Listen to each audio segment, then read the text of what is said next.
श्री शिवाय नमस्तुभ्यम। हर हर महादेव। दोस्तों, आप सभी लोग जानते हैं कि 19 नवंबर 2024 यानी मंगलवार को पड़ रही है मार्गशीर्ष महीने की गणेश चतुर्थी। और दोस्तों, ये वो गणेश चतुर्थी है जो मार्गशीर्ष महीने में पड़ने वाली सबसे बड़ी तिथि है, क्योंकि यह मंगलवार को पड़ रही है, जो बहुत ही खास है। और दोस्तों, आप सभी लोग जानते हो मंगलवार चतुर्थी का अगर सबसे बड़ा कोई उपाय तो वो 11 गेहूं के दाने वाला उपाय है। तो दोस्तों, इस चतुर्थी के दिन आप लोगों को इस 11 गेहूं के दाने वाले उपाय को जरूर करना है। बहुत सारे लोग होंगे जिन लोगों ने इस उपाय को ना किया हो, मतलब पूरा साल निकल गया, उन्होंने किसी भी दिन इस 11 गेहूं के दाने वाले उपाय को ना किया हो। पर दोस्तों, आपके पास एक आखिरी मौका बचा हुआ है, जो कि 19 नवंबर के दिन है। तो इस दिन आप लोगों को इस वाले उपाय को जरूर कर लेना है, भले ही आपने साल भर इस उपाय को ना किया हो।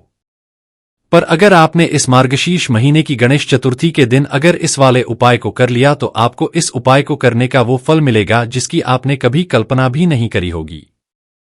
इसीलिए आप लोग इस वाले उपाय को एक बार जरूर कर लेना, ताकि आप लोगों के हाथ से यह मौका ना जा सके और आपको इस उपाय को करने का फल मिल सके। दोस्तों, यह उपाय पंडित जी ने अपनी अभी की ही शिव महापुराण की कथा में बताया है, जिस उपाय को आज आपको बहुत अच्छे से समझाने वाले हैं। इस वीडियो को देखने के बाद इस उपाय को समझने के लिए आपको कोई और वीडियो को देखने की जरूरत नहीं पड़ेगी। तो चलिए दोस्तों, उपाय को शुरू करते हैं। देखिए, ये इस मार्गशीर्ष महीने के मंगलवार के दिन यह इतना खास होता है, इतना महत्वपूर्ण होता है। देखा गया है कभी कभी बड़े बड़े पूजा पाठ अनुष्ठान से जो मनोकामना पूर्ण नहीं होते, वो मार्गशीर्ष महीने के दिन एक छोटे से उपाय करने से ही आपकी मनोकामना पूर्ण हो जाती है। और बहुत सारे लोगों ने इस उपाय को किया भी, और उनको इस उपाय को करने का फल भी जरूर मिला है। अगर आप लोग भी इस उपाय को करना चाहते हैं, तो आप इस उपाय को पहले अच्छे से समझ लेना, सुन लेना, उसके बाद करना। आपको इस उपाय का फल जरूर मिलेगा। और इस उपाय को कर लेने से आपके घर में चाहे किसी भी प्रकार की दुख और समस्या क्यों ना चल रही हो, आपको उसका कारण भी नहीं पता है कि भाई यह समस्या किस कारण से चल रही है। उसका कुछ भी कारण हो सकता है, जैसे पितृदोष हो है या किसी भी तरह का मंगल दोष भी हो सकता है।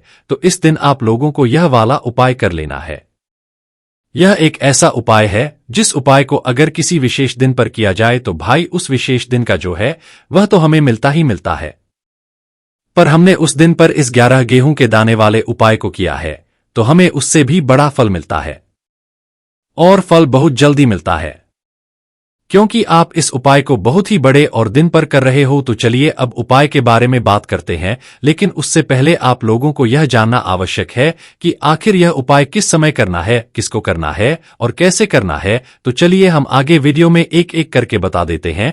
लेकिन उससे पहले अगर आप लोग हमारे चैनल पर नए हैं, तो हमारे चैनल को सब्सक्राइब कर लेना और इस वीडियो को लाइक करके कमेंट बॉक्स में श्री शिवाय नमस्तुभ्यम ओम नमः शिवाय जरूर टाइप कर देना। तो दोस्तों, इस 11 गेहूं के दाने वाले उपाय को हमें इस मंगलवार चतुर्थी के दिन करना है। किसको करना है, किस समय करना है और कहां पर करना है, ये सारे सवालों के जवाब आपको इस वीडियो में मिल जाएंगे। और जो ये वीडियो देखेगा भाई, उसको 11 गेहूं के दाने वाला उपाय जरूर करना चाहिए, क्योंकि इस दिन एक गेहूं के दाने का भी बहुत ही बड़ा और विशेष महत्व होता है। और जब बात आ जाए 11 गेहूं के दाने की, तो ये सोने पे सुहागा वाली बात हो जाती है, और ये एक बहुत ही बड़ा उपाय हो जाता है मंगलवार व्रत का। तो अब दोस्तों, इस 11 गेहूं के दाने वाले उपाय को आखिर करना किसको है, सबसे पहले हम लोग वो बात जान लेते हैं। तो देखो, घर की जो बड़ी माताएं बहनें होती हैं, उन माताओं बहनों में से कोई भी एक बड़ी माता बहन इस वाले उपाय को कर सकती है। और दोस्तों, अगर आप चाहें तो अपने घर में से सभी सदस्यों को भी इस उपाय को करवा सकते हैं। अगर किसी व्यक्ति की खुद की कोई मनोकामना है, खुद की कोई दुख और परेशानी है जो कि वह अपने लिए ही करना चाहता है, इस वाले को तो वह खुद अपने लिए भी कर सकता है। बाकी अगर कोई घर में से ऐसा है जो कि अपने पूरे घर परिवार की सुख और शांति के लिए यह वाला उपाय करना चाहता है, तो भाई वह भी कर सकता है। उसमें भी कोई दिक्कत वाली बात नहीं है। कहने का मतलब यह है कि इस उपाय को हर एक सदस्य भी कर सकता है, और पूरे घर परिवार के सदस्य के लिए घर की बड़ी माताओं बहनों में से कोई एक माता बहन भी कर सकती है। माताएं बहनें अगर घर में ना हो या वह यह वाला उपाय ना कर पा रही हो, तो फिर घर का कोई बड़ा सदस्य भी इस 11 गेहूं वाले उपाय को कर सकता है। चाहे फिर वह पुरुष ही क्यों ना हो, उसमें कोई भी दिक्कत वाली बात नहीं है। अब दोस्तों, इस 11 गेहूं के दाने वाले उपाय को हमें करना कहाँ पर है? देखो, इस उपाय को हमें घर के मंदिर में ही करना है। बहुत सारे लोग प्रश्न करते हैं, हर एक उपाय को करते समय क्या हम इस उपाय को घर पर या मंदिर में कर सकते हैं? तो इस वाले उपाय को आप मंदिर में करोगे तो अच्छा रहेगा, घर में नहीं करना है इस वाले उपाय को। उसके बाद में दोस्तों जो अगला प्रश्न निकल कर आता है वो ये आता है, इस उपाय को लेकर के आखिर इस उपाय को हमें किस समय करना है? सुबह के समय करना है कि शाम के समय करना है? तो देखो, इस वाले उपाय को आप लोग सुबह के समय भी कर सकते हो और शाम के समय प्रदोष काल में भी कर सकते हो। अब अगर आप पूछो कि भाई साहब सबसे उत्तम समय कौन सा रहेगा इस 11 गेहूं के दाने वाले उपाय को करने का, तो हम आपसे बस यही कहेंगे कि इस उपाय को आप शाम के समय करेंगे तो ज्यादा बेहतर होगा, क्योंकि चतुर्थी भी इस दिन है और इस दिन प्रदोष काल के बहुत महत्व होता है। बाकी अगर सुबह के समय भी करेंगे तो भी अच्छा होगा, उसमें कोई भी दिक्कत वाली बात नहीं है। तो अब दोस्तों जो अगली सबसे बड़ी और महत्वपूर्ण बात आती है वो ये आती है कि सुबह अगर हम उपाय को करेंगे तो हमें कितने बजे से लेकर कितने बजे तक के बीच में करना है, और शाम के समय प्रदोष काल में करेंगे तो हमें कितने बजे से लेकर कितने बजे के बीच में है। तो देखो, सुबह जितनी जल्दी हो सके आप उपाय को करने की कोशिश करना। बाकी अगर किसी कारणवश लेट भी हो जाओ, थोड़ी देर भी हो जाए, तो 10 या 11 बजे तक भी आप उपाय कर लेना, पर 12 बजे से ज्यादा देरी ना हो, ठीक है? इस बात का ध्यान रखना। उसके बाद में दोस्तों, अगर शाम के समय प्रदोष काल की बात करें, प्रदोष काल का जो समय होता है वो शाम के 6 बजे से शुरू हो जाता है। मतलब शाम के 6 बजे से लेकर 7 बजे के बीच का जो समय है, ये समय प्रदोष काल का समय होता है। पर अभी जो मौसम चल रहा है, इस मौसम में जो है शाम बहुत देरी से होती है, तो आप इस उपाय को 7 या 8 बजे के बीच में भी कर सकते हो। मतलब शाम के 6 बजे से रात 8 बजे के बीच में आप कभी भी इस वाले उपाय को कर सकते हो, उसमें कोई भी दिक्कत वाली बात नहीं है। परंतु मंगलवार के दिन कोशिश करना कि समय के अंतर्गत ही कर लो, किसी कारणवश ना कर पाओ तो थोड़ा देरी से भी कर सकते हो, आपको का फल जरूर मिलेगा। देखो, गुरुजी ने कहा है कि अगर मंगलवार के दिन गणेश चतुर्थी पड़ जाए तो इस दिन आपको 11 गेहूं के दाने वाला उपाय तो अवश्य ही करना चाहिए। देखो, सबसे पहला उपाय, यदि आपके जीवन में कर्जा बहुत अधिक है, आपके जीवन में संकट बहुत अधिक रहते हैं, आपके ऊपर बहुत अधिक विपदा आ रही है, बार बार आपको अपने व्यापार में और अपने धन में हानि देखने को मिल रही है, यानी कि आपको प्रत्येक कार्य में हानि हो रही है, तो आपको ये उपाय करना चाहिए। देखिए, इस उपाय के लिए आपको 11 गेहूं के दाने आपको लेने हैं, ठीक है? 11 दाने लेने के बाद में आपको जरूरत होगी चावल के दानों की। 11 चावल के दाने और 11 गेहूं के दाने, और चावल के दाने खंडित नहीं होने चाहिए। अब आप कहोगे भैया गेहूं कहां से लेने हैं? देखो, आपको किसी भी किराना स्टोर पे गेहूं के दाने मिल जाएंगे, जाके ले लेना, ठीक है ना? 11 गेहूं 11 चावल के दाने लेने हैं। साथ ही साथ आपको एक तांबे का लोटा लेना है, और उस तांबे के लोटे आपको जल भरना है। जल आपका खुद के घर का होना चाहिए, मंदिर का नहीं होगा। अब आप ये सब सामग्री लेकर पहुंच जाओगे महादेव के शिवलिंग के पास में शाम के टाइम पे प्रदोष काल में। देखो, जब आप ये उपाय कर रहे हो तो अपना फेस रखना उत्तर दिशा, नॉर्थ डायरेक्शन की तरफ। अब यहाँ पे जो मैं आपको क्रम बताने जा रहा हूँ ना, उस मेरे क्रम को बहुत ध्यान से सुनिए। महादेव को अगर कोई सबसे प्रिय है ना, तो उनकी सबसे छोटी पुत्री जिनका नाम है अशोक सुंदरी, जो आपके पास में चावल के 11 दाने हैं ना, उन चावल के 11 दानों को माता अशोक सुंदरी के स्थान पर आपको अपना नाम और गोत्र बोलते हुए समर्पित कर देने हैं, है ना? चावल के दानों को रखने के बाद में जो आपके पास में तांबे का लोटा है ना, उस तांबे के लोटे को कहीं पे भी हम जल नहीं चढ़ेंगे। सिर्फ और सिर्फ माता पार्वती का जो हस्तकमल आपको दिख रहा है, यहीं पे गोल गोल आपको समर्पित करना है, उसी को, और कहीं नहीं। ना तो माता अशोक सुंदरी के स्थान पर, ना तो शिवलिंग के ऊपर, सिर्फ आपको यहाँ पे गोल गोल जलाधारी पर आपको उस जल को समर्पित करना है। अब आपके पास में बचे हुए हैं 11 गेहूं के दाने, और बचे हैं उन्हीं 11 गेहूं के दाने को आपको अपनी मनोकामना, अपने विशेष कहते हुए महादेव के शिवलिंग के ऊपर अगर आप मंगलवार चतुर्थी के दिन प्रदोष काल में समर्पित कर देते हैं तो आपकी मनोकामनाएं होंगी, जो भी विश होंगी महादेव पूरी जरूर करते हैं। अन्न को समर्पण करने से, उस खासकर गेहूं को समर्पण करने से हमारी इच्छाएं पूरी होती हैं। और अगर वो दिन चतुर्थी का दिन हो तब तो इससे सुंदर संयोग कुछ भी नहीं हो सकता। आपकी इच्छाओं को पूरा करने के लिए बहुत स्पेशल, बहुत प्यारा सा उपाय आप सभी को जरूर करना है। ध्यान में रखिएगा, यह उपाय प्रदोष काल में करना है। देखो ने कहा है, भगवान शिव के शिवलिंग पर 33 कोटि देवी देवताओं का वास होता है। अगर हम शिवलिंग के सामने कुछ भी उपाय करते हैं तो हमारे सभी देवी देवता हमसे खुश हो जाते हैं। ये उपाय आपको अवश्य करना है। देखो, सुबह के टाइम नहीं कर सकते, ठीक है। अब बात करते हैं अगले उपाय की में। देखिए, यह उपाय आपके लिए सर्वश्रेष्ठ होने वाला है। देखिए, इस उपाय के लिए आपको मात्र 5 हरे मूंग के दाने आपको साबुत लेने हैं, खंडित नहीं होने। इस बात का ध्यान रखें। और इसी के साथ मैं आपको एक तांबे के पात्र के अंदर अपने घर से शुद्ध जल ले लेना है। अब दोस्तों, इन सभी सामग्रियों को लेकर के आपको सीधे पहुंच जाना है भगवान शिव के मंदिर में। देखिए, इस उपाय को भी आप सुबह भी कर सकते हैं और शाम के समय में भी कर सकते हैं। देखिए, भगवान शिव के मंदिर में पहुंचने के बाद आपके पास जो 5 हरे मूंग हैं, उनमें से पहला जो हरा मूंग है, आपको शिवलिंग जो नंदी महाराज होते हैं और उनका जो पैर उठा हुआ होता है, वहां पर आपको पहला हरा मूंग समर्पित कर देना है और आपको श्री शिवाय नमस्तुभयम इस मंत्र का जाप कर लेना है। फिर आपको दूसरा हरा मूंग लेना है और शिवलिंग पर जो श्री गणेश जी वाला स्थान होता है, वहां पर आपको यह दूसरा हरा मूंग समर्पित कर देना है।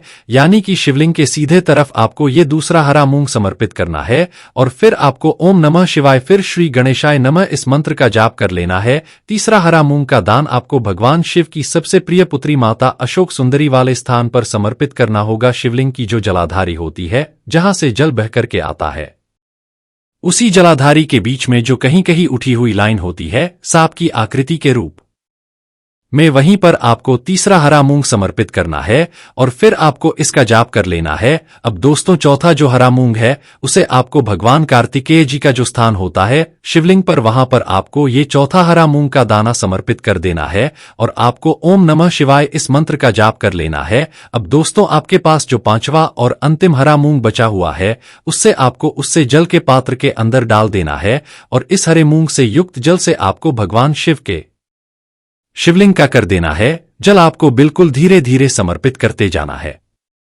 और लगातार आपको शिव महापुराण के मूल मंत्र श्री शिवाय नमस्तुभयम इस मंत्र का जाप करते रहना है। फिर आपको शिवलिंग के सामने बैठकर, यदि आप अपने बच्चों के लिए ये उपाय कर रहे हैं, यदि आप अपने बच्चों की बुद्धि, ज्ञान और विवेक के लिए उपाय कर रहे हैं, तो उसके लिए आपको प्रार्थना कर लेनी है। या फिर व्यापार में वृद्धि करने के लिए ये उपाय कर रहे हैं तो उसकी कामना हुए आपको प्रार्थना कर लेनी है। या फिर अपनी नौकरी के लिए कर रहे हैं, या फिर अपने इंटरव्यू के लिए, या फिर धन की प्राप्ति के लिए कर रहे हैं, जिस भी कामना के लिए आप उपाय कर रहे हैं, उसे परिपूर्ण करने के लिए आपको महादेव से प्रार्थना कर लेनी है और फिर आपको वापस अपने घर आ जाना है। पूज्य गुरुजी ने कहा है कि जो भी व्यक्ति इस उपाय को कर लेता है तो यकीन मानिए आपके जीवन की जो सारे संकट, कष्ट और बाधाएं ही वो सभी समाप्त होंगे। अब हम बात करते हैं अगले उपाय की। इस उपाय के लिए आपको एक दीपक लेना है। दीपक आप मिट्टी का भी ले सकते हैं और शुद्ध आटा मढ़कर उसका दीपक भी आप तैयार कर सकते हैं। दीपक के अंदर गोल बाती का प्रयोग करना है और दीपक के अंदर आपको शुद्ध घी का प्रयोग करना है। इसी के साथ में आपको मात्र एक फूल वाली लौंग लेनी होगी। अब यह एक दीपक और एक फूल वाली लौंग लेकर के सीधा आपको पहुंचना होगा बरगद के वहां पर। देखिए, सबसे पहले तो आपके पास जो एक फूल वाली लौंग है, उससे आपको बरगद के वृक्ष की जड़ में समर्पित करना है। देखिए, अगर आपके जीवन में कोई भी संकट आने वाला है, कोई भी कष्ट आने वाला है, तो वह इस उपाय के माध्यम से दूर होने वाला है। महादेव की विशेष कृपा रहेगी कि जो भी संकट आपके जीवन में आने वाला होगा वह भी दूर हो जाएगा। तो आपको एक लौंग समर्पित करनी है बरगद वृक्ष की जड़ में और वहीं पर आपको जो है गोल बाती वाला दीपक जो आप लेकर के गए हैं, उससे भी वहां पर प्रज्वलित कर देना है वटकेश्वर महादेव का स्मरण करते हुए। देखिए, जब भी आपको जीवन में इस साल लगने लगे कि आपके जीवन में कुछ भी अच्छा नहीं चल रहा है, तब भी आप कोई उपाय करना है। तो इस प्रकार से आपको ये उपाय करना है। अब हम जान लेते हैं चौथे विशेष उपाय के बारे में। देखिए, यदि आपके विवाह में, शादी में कोई भी समस्या आ रही है, यदि आप जो कर्ज है वह दिन पर दिन बढ़ते ही जा रहा है, तो आपको यह चमत्कारी उपाय करना चाहिए। कोई भी समस्या अगर जीवन में है तो उसे दूर करने के लिए आप कोई उपाय करना चाहिए। मंगल दोष से जुड़ी हुई समस्या भी है तब भी आपको ये उपाय करना चाहिए। देखिए, इस उपाय के लिए आपको एक तांबे के पात्र के अंदर अपने घर से शुद्ध जल लेना है और इसी के साथ में आपको एक चुटकी लाल चंदन लेना होगा। अब आपको क्या करना है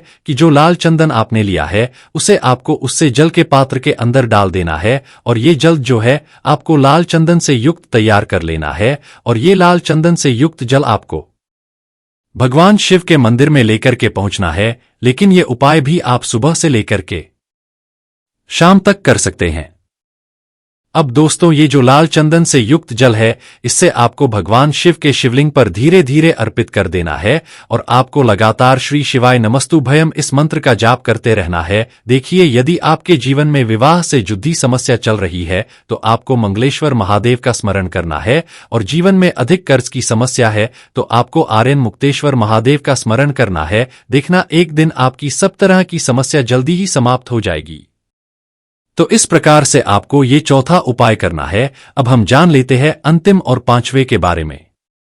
देखिए, मंगलवार का दिन है और हनुमान जी भगवान शिव के रुद्र अवतार हैं तो ये उपाय और भी खास हो जाता है। तो ये जो उपाय है विशेषकर आपको हनुमान जी के वहां पर ही करना होगा। देखिए, जब भी आपको ऐसा लगने लगे कि आपके जीवन में जो कर्ज है वह समाप्त ही नहीं हो पा रहा है, दिन प्रतिदिन बढ़ते ही जा रहा है, कष्ट जो है वह दिन प्रतिदिन बढ़ते ही जा रहे हैं, कष्ट जो है वह समाप्त ही नहीं हो पा रही है, यानी कि जीवन में जब भी कोई आती है संकट आता है तो हमें संकट मोचन हनुमान जी के मंदिर में जाना चाहिए। लेकिन यह उपाय बहुत ही खास है।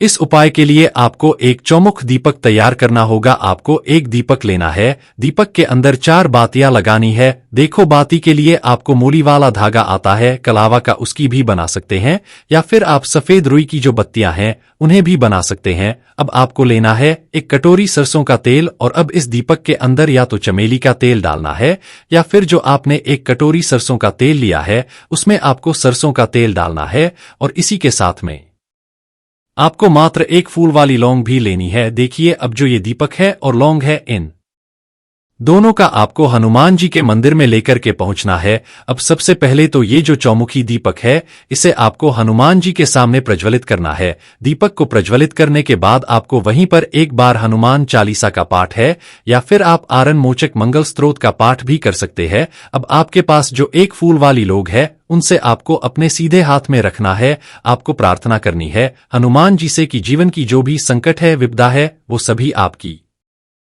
कृपा से दूर हो। और ये जो एक लौंग है इससे भी आपको उससे चौमुखी दीपक के अंदर डाल देनी है और अपनी मनोकामना बोल देना है। गुरुजी कहते हैं कि कुछ दिनों में ही आपकी सब मनोकामना पूरी जाएगी। तो दोस्तों, आप सभी लोग जानते हैं कि 19 नवंबर 2024 यानी मंगलवार को पड़ रही है मार्गशीर्ष महीने की गणेश चतुर्थी तिथि। और दोस्तों, यह वह गणेश चतुर्थी तिथि है जो मार्गशीर्ष महीने में पड़ने वाली सबसे बड़ी तिथि है क्योंकि यह मंगलवार के दिन पड़ रही है और इसका बहुत ही बड़ा और विशेष महत्व होता है। पूज्य गुरुजी ने कहा है कि अगर कभी भी मौका लग जाए और मार्गशीर्ष महीने मंगलवार गणेश चतुर्थी तिथि को पड़ जाए तो आप लोगों को 5 लौंग और 5 हरी इलायची वाला उपाय तो अवश्य ही करना चाहिए। इन दोनों का संयोग बहुत कम आता है और इसी के साथ में गुरुजी ने अपनी शिव पुराण कथा में बताया है कि इस दिन आपको 5 लौंग और 5 हरी इलायची वाला उपाय तो आपको अवश्य ही करना चाहिए क्योंकि ऐसा दिन पूरे साल में सिर्फ एक ही बार आता है। और दोस्तों, आप सभी जानते हो कि मंगलवार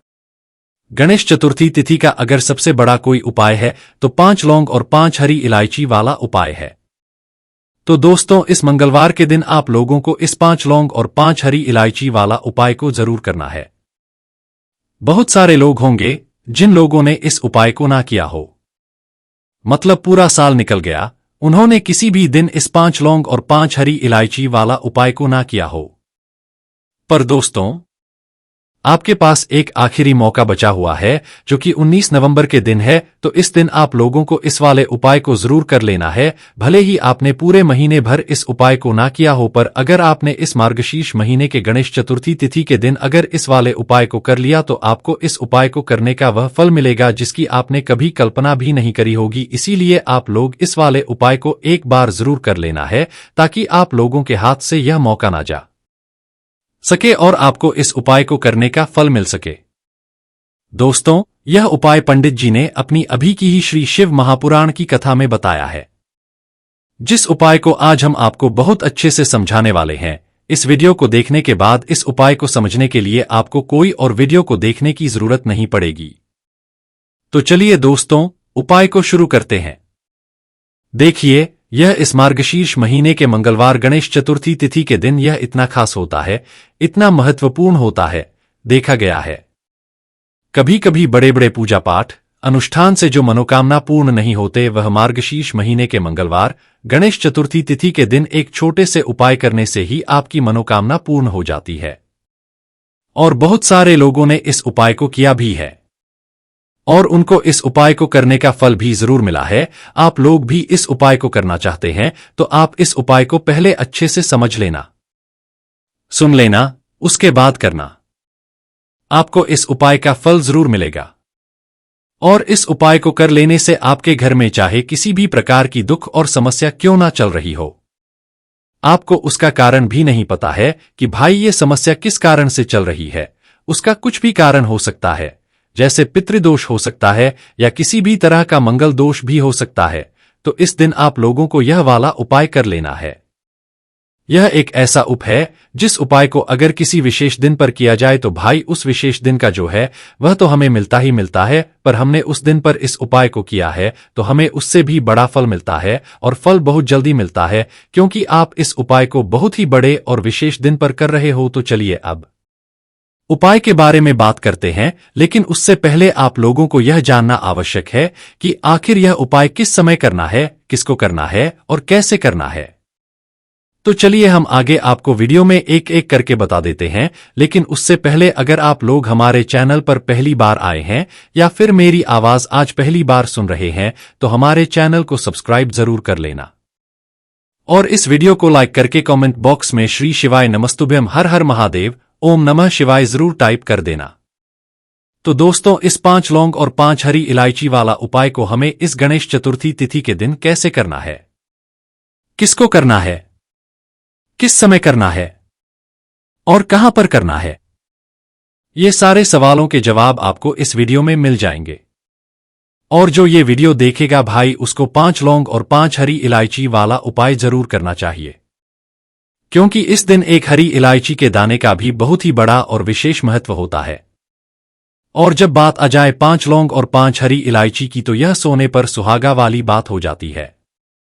यह एक बहुत ही बड़ा उपाय हो जाता है इस मंगलवार गणेश चतुर्थी तिथि का। तो अब दोस्तों, इस 5 लौंग और 5 हरी इलायची वाला उपाय को आखिर करना किसको है, सबसे पहले हम लोग वह बात जान लेते हैं। तो देखो, घर की जो बड़ी माताएं बहनें होती हैं, उन माताओं बहनों में से कोई भी एक बड़ी माता बहन इस वाले उपाय को कर सकती है। और दोस्तों, अगर आप चाहें तो अपने घर में से सभी सदस्यों को भी उपाय को करवा सकते हैं। अगर किसी व्यक्ति की खुद की कोई मनोकामना है, खुद की कोई दुख और परेशानी है जो कि वह अपने लिए ही करना चाहता है इस वाले उपाय को, तो वह खुद अपने लिए भी कर सकता है। बाकी अगर कोई घर में से ऐसा है जो कि अपने पूरे घर परिवार की सुख और शांति के लिए यह वाला उपाय करना चाहता है तो भाई वह भी कर सकता है, उसमें भी कोई दिक्कत वाली बात नहीं है। कहने का मतलब यह है कि इस उपाय को हर एक सदस्य भी कर सकता है और पूरे घर के सदस्य के लिए घर की बड़ी माताओं बहनों में से कोई एक माता बहन भी कर सकती है। माताएं बहनें अगर घर में उपस्थित ना हो या वह यह वाला उपाय ना कर पा रही हो तो फिर घर का कोई बड़ा सदस्य भी इस 5 लौंग और 5 हरी इलायची वाला उपाय को कर सकता है, चाहे फिर वह पुरुष ही क्यों ना हो, उसमें कोई भी दिक्कत वाली बात नहीं है। अब दोस्तों, जो अगला प्रश्न निकल कर आता है वह यह आता है इस उपाय को लेकर कि आखिर इस उपाय को हमें किस समय करना है, सुबह के समय करना है कि शाम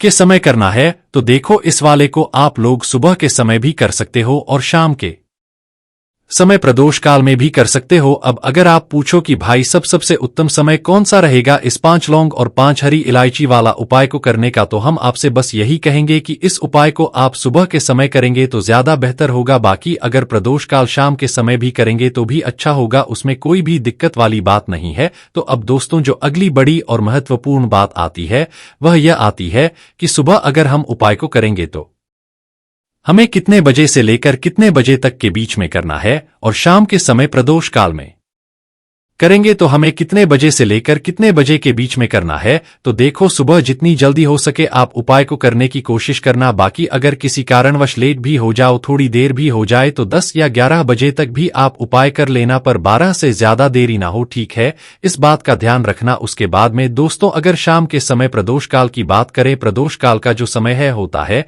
वो शाम के 6 बजे से शुरू हो जाता है। मतलब शाम के 6 बजे से लेकर 7 बजे के बीच का जो समय होता है, ये समय प्रदोष काल का समय होता है। तो आप इस उपाय को 7 या 8 बजे के बीच में भी कर सकते हो। मतलब शाम के 6 बजे से रात 8 बजे के बीच में आप कभी भी इस वाले उपाय को कर सकते हो, उसमें कोई भी वाली बात नहीं है। अब देखिए, विघ्नहर्ता गणेशा जो है, भगवान गणपति से जब आप कुछ भी प्रार्थना करते हैं, वो आपके जीवन के सारे विघ्नों को दूर करते हैं और बहुत जल्दी आपकी मनोकामना भी पूरी होती है। साथ ही साथ तो जो लोग चाहते हैं कि धन में वृद्धि हो, धन हमेशा आता रहे, घर में पैसा बढ़ता रहे, वो लोग तो विशेषकर हरी इलायची और लौंग का यह उपाय करना बिल्कुल ना भूले। तो लौंग शिविर शक्ति का स्वरूप होती है, भगवान गणपति को बहुत प्रिय है, और हरी इलायची जो होती है यह आपके शुक्र बुद्ध को मजबूत करती है और मां लक्ष्मी की कृपा आपको सीधे सीधे दिलाती है। अब जो लोग चाहते हैं कि भाग्य जल्दी से जल्दी चमके, जो जीवन में चाहिए वो मिल जाए, वो लोग तो विशेषकर इस बार गणेश चतुर्थी पर यह 5 लौंग और 5 हरी इलायची वाला उपाय जरूर कर लें, क्योंकि इस दिन जो योग बन रहे हैं इसमें आप कोई भी उपाय करते हैं, आपका वह उप बहुत जल्दी सफल होता है और आपको अपने जीवन में आगे जाने में फिर ज्यादा देर नहीं लगती है। जो लोग व्यापारी है या नौकरी की तलाश में है या नौकरी में प्रमोशन चाहते हैं, वो तो विशेषकर भगवान गणपति का पूजन इस दिन जरूर करें, क्योंकि भगवान गणेश जो है ना, इनका जो दिन होता है वह बुधवार का होता है। और जो लोग अपनी कुंडली में बुध को मजबूत रखते हैं, भगवान गणेश को प्रसन्न रखते हैं, उन्हें कभी भी कारोबार में असफलता नहीं मिलती। वो लोग अपने जीवन में हर तरह के संघर्ष से बाहर निकल कर आ जाते हैं और नौकरी व्यापार उनका बहुत अच्छे से चलता है।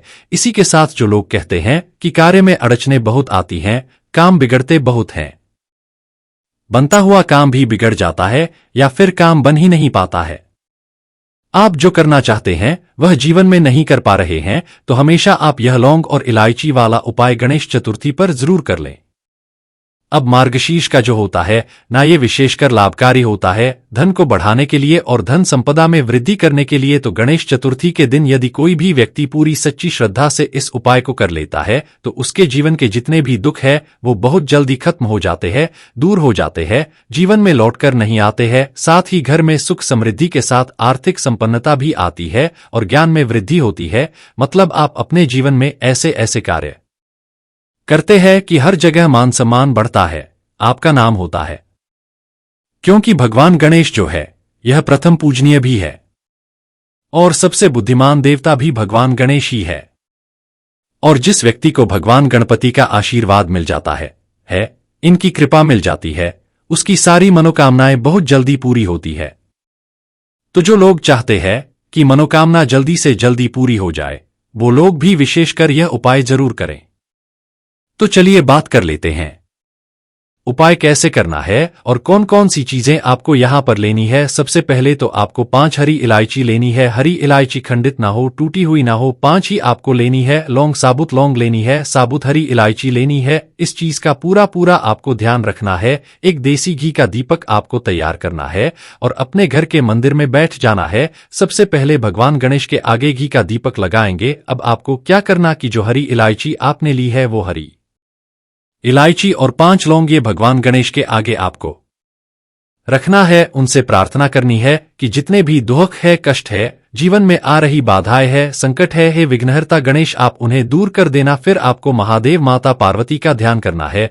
मां पार्वती से जरूर प्रार्थना करनी है, क्योंकि भगवान गणेश जो है ये हमेशा मां पार्वती की सारी बातों को मानते हैं।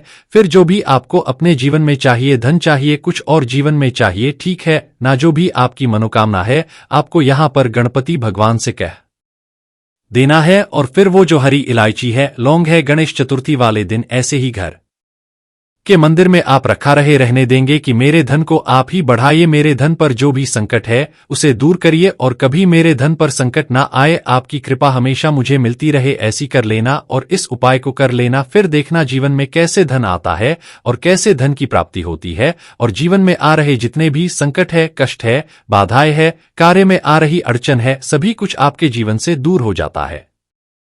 धन, सुख, समृद्धि, वैभव, मान सम्मान आपको मिलता है और हमेशा आप अपने जीवन में ऐसे काम करते हैं।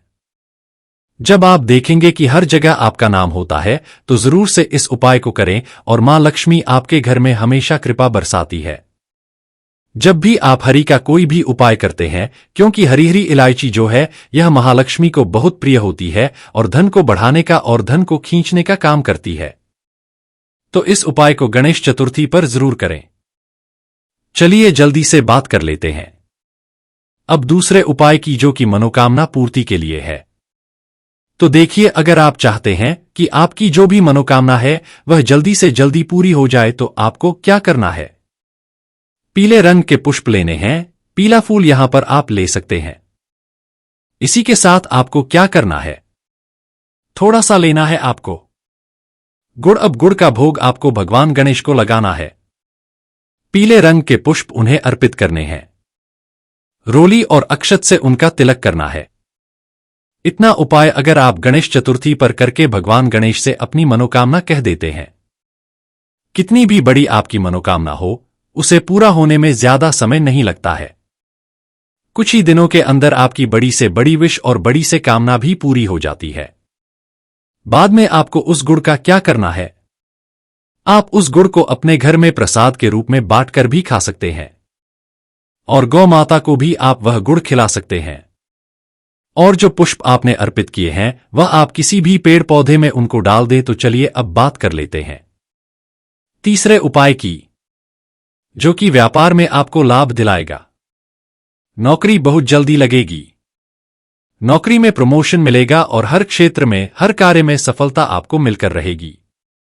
देखिए, गणेश चतुर्थी के दिन यदि कोई भी व्यक्ति हरे चने का दान कर देता है तो उसकी कुंडली में बुध की स्थिति बहुत ही मजबूत हो जाती है, जिसके बाद कार्यों में आ रही जो अड़चनें होती है, जो व्यापार खराब हो रहा होता है, दुकान ग्राहक पर आते हैं, उसके बाद भी आपका धन नहीं बढ़ता है, या फिर आपकी दुकान पर ग्राहक ही आना बंद हो चुके हैं, मंदा आपके व्यापार में आ रहा है, तो विशेषकर आप गणेश चतुर्थी के दिन हरे चने का दान करना बिल्कुल ना, क्योंकि जो व्यक्ति इस उपाय को गणेश चतुर्थी पर करता है उसकी कुंडली में बुध ग्रह की स्थिति तो मजबूत होती ही है, साथ ही साथ वह व्यक्ति भगवान गणेश की विशेष कृपा प्राप्त कर लेता है। तो जो लोग भगवान गणेश की विशेष कृपा प्राप्त कर लेते हैं वह अपने जीवन में बहुत विशेष कार्य करके जीवन में बहुत ऊपर जाते हैं। तो दोस्तों, इसीलिए इस उपाय को बताया है ताकि सनातन धर्म के यह प्रयोग, यह उपाय सभी जगह फैल सके। इस वीडियो को आप ज्यादा से ज्यादा लोगों तक शेयर कीजिए ताकि उन सभी को इसका पूरा फल प्राप्त हो सके। और अगर आपको यह वीडियो पसंद आई है तो वीडियो को लाइक कर दे, चैनल पर नए हैं